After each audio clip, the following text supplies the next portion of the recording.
नमस्कार दोस्तों, कैसे हैं आप लोग। आज मैं आपके सामने कंटेम्प्रेरी इंडियन एजुकेशन का एक important question UEE universalisation of elementary education का पार्ट 2 लेकर। फर्स्ट पार्ट में हमने यूई क्या है, मीनिंग, उसके क्या स्टेजेज हैं, कॉन्स्टिट्यूशन अमेंडमेंट सब के बारे में बात किया है। आप लोग उसको देखिए और फिर पार्ट 2 देखिए और रिलेट कीजिए। तो पार्ट 2 में हम लोग बात करेंगे कि क्या क्या प्रॉब्लम्स थे यूईई के साथ। तो पहला प्रॉब्लम था फिनांस का। एजुकेशन जो है एक फिनेंशियल प्रॉब्लम से जूझ रहा था क्योंकि फंड्स नहीं थे हर एक स्टेट के पास कि वो एजुकेशन पे खर्च कर सके। फिर दूसरा प्रॉब्लम था कि प्रॉब्लम ऑफ पॉपुलेशन एक्सप्लोजन। जनसंख्या बहुत ज़्यादा हर साल जो है 25% जो है जनसंख्या बढ़ जाती थी, रैपिड इंक्रीज इन पॉपुलेशन था। तीसरा जो प्रॉब्लम था प्रॉब्लम ऑफ इलिटरेट पेरेंट्स। 70% जो पीपल ऑफ इंडिया थे वो इलिटरेट्स थे, तो वो एजुकेशन की वैल्यू नहीं समझ पा रहे थे कि एजुकेशन कितना ज़रूरी है। फिर प्रॉब्लम ऑफ गर्ल एजुकेशन था। गर्ल एजुकेशन के लिए बहुत तरह की चीज़ें की जा रही थी, लेकिन there is a wide gap between girls and boys education. अगर किसी घर में लड़का और लड़की थे तो ये प्रेफर किया जाता था कि लड़कों को एजुकेशन दिया जाएगा, लड़कियों को नहीं दिया जाएगा। फिर इसका एक बहुत बड़ा प्रॉब्लम था पॉवर्टी। जो पॉवर्टी थी उसके कारण जो है पेरेंट्स थे अपने बच्चों को एजुकेशन देने में सक्षम नहीं थे। उसके बाद तो जो प्रॉब्लम था प्रॉब्लम ऑफ डिफेक्टिव करिकुलम। जो करिकुलम था वो डिफेक्टिव था, वो रियल लाइफ सिचुएशन से नहीं रिलेट करता था। मेथड ऑफ टीचिंग जो था वो ट्रेडिशनल था और अनइंस्पायरिंग था, इंस्पिरेशन नहीं थे उसमें किसी तरह। फिर लो एनरोलमेंट ऑफ बैकवर्ड क्लासेस था। ये आप लोग ध्यान दीजिएगा कि जितने भी तरह के प्रोग्राम्स या जो भी चीज़ें हैं उनमें 5 जो डिप्राइव्ड क्लास हैं, backward class, SC ST, handicap, minorities and women's, इनको ध्यान में रख के आप क्वेश्चंस को लिखेंगे, क्योंकि ज़्यादातर जितनी भी स्कीम्स थी वो इनको ध्यान में ही लेके बनाई जाती थी ताकि इनको अपलिफ्ट, इनके पोजीशंस को, इनको एजुकेशन दे के या इनको सोशली जो है वो स्ट्रांग बनाया जाए। तो फिर इसमें आगे बढ़ते हैं हम लोग। Education problem of the education of handicapped children के लिए था। जो चिल्ड्रन हैंडीकैप्ड थे उनके लिए कमीशन भी था, लेकिन वो कमीशन जो हैंडीकैप्ड चिल्ड्रन के लिए इनरोलमेंट के लिए जो भी प्रोविज़न देता था, स्पेशल स्कूल्स का प्रोविज़न देता था, लेकिन वहाँ पे इनरोलमेंट बहुत ही कम था। फिर कोई एजुकेशन एक्ट नहीं था। जब 2002 में एक्ट बना, एजुकेशन एक्ट 21A जिसे हम बोलते हैं, तो एजुकेशन को ज़्यादा जो है वो एज ए राइट लिया गया, क्योंकि वो अधिकार मिल गया। तो अब सब लोगों को वो शिक्षा देना राज्य का ये कर्तव्य हो गया। तो राज्य जो है, स्टेट जो है, वो उसको प्रॉपरली देना पड़ रहा था क्योंकि वो अधिकार बन गया था। फिर जो था unequal educational opportunity in different areas.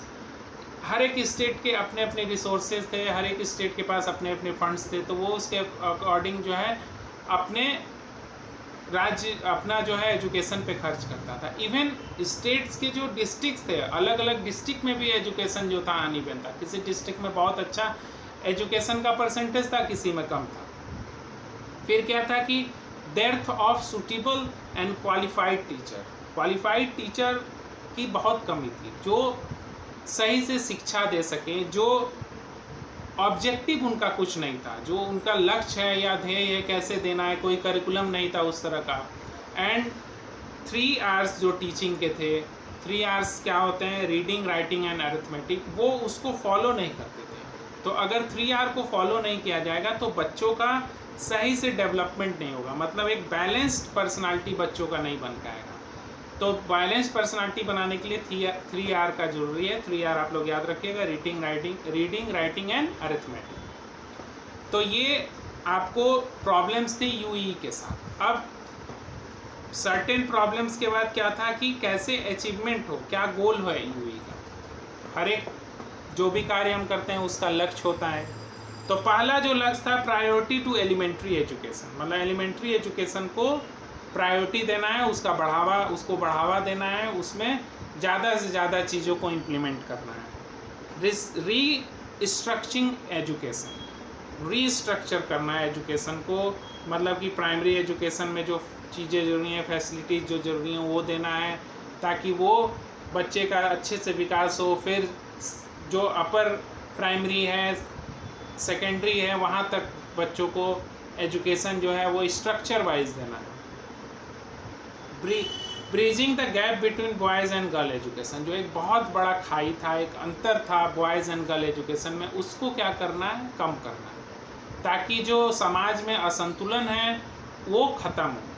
Rational use of finance का जो फंड मिल रहा है उसका रेशनल यूज करना है।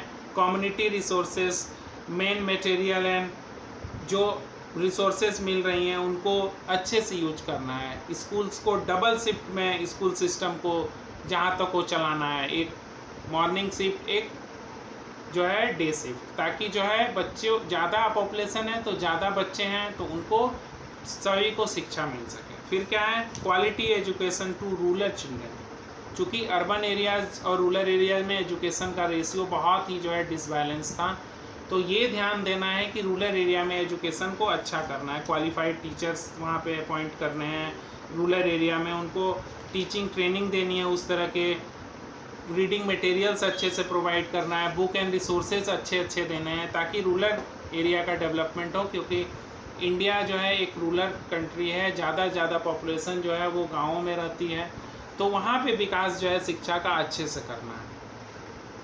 फिर क्या था, इन्फोर्सिंग कंपलसरी प्राइमरी एजुकेशन, मतलब कि प्राइमरी एजुकेशन को एक्ट बना के उसको इन्फोर्स करना है ताकि राज्य जो है उसको लागू करे।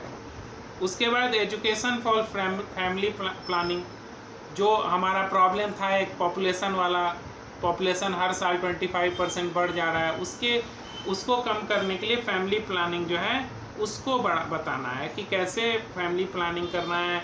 एजुकेशन के थ्रू जो है इन चीज़ों को बढ़ावा देना है। Special attention to state with low enrolment, जिस राज्य में लो एनरोलमेंट है, जिस राज्य में कम बच्चों को शिक्षा दी जा रही है, कम बच्चे जो है दाखिला ले रहे हैं विद्यालय में, वहाँ पे ज़्यादा अटेंशन देना है। उसके बाद क्या था कि फैसिलिटीज़ टू पुअर जो स्टूडेंट्स हैं उनको बुक्स प्रोवाइड करना, मिड डे मील स्कीम लाया गया, फ्री यूनिफॉर्म देना, और जहाँ तक हो स्कॉलरशिप देना, एंड अगर बच्चा सक्षम है, कुछ करने में स्किल है उसके अंदर, तो पार्ट टाइम एम्प्लॉयमेंट भी उसको देना।